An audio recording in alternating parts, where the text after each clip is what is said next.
Have you observed something like this whereby your fishes will be hanging or even the mortality rate increased? Today I'm going to be showing you how to administer organic treatment with the use of bitter leaf. So just make sure you stay attentive to see how I'm going to do it.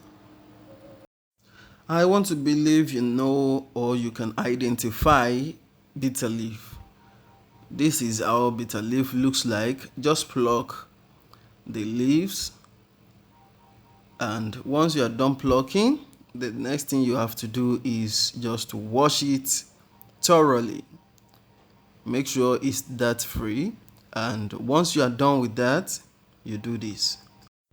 You clean your blender and you put it inside just like you can see, and after this, the next thing is you add little water.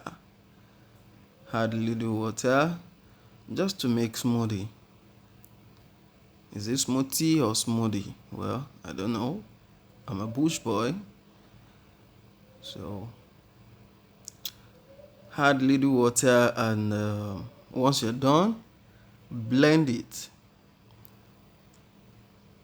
Blend it like this. And the next thing you have to do once you are done blending is just to sieve it. So just see the way I'm going to sieve mine. I do not have the sieve that can do it, but I improvised.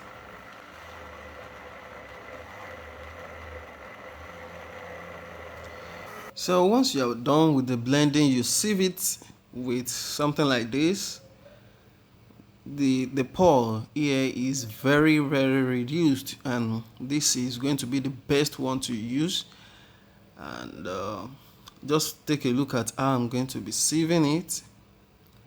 Of course, I'm using one hand for my camera and I'm using the other hand for the sieving. So that is it, and here is the outcome of sieving.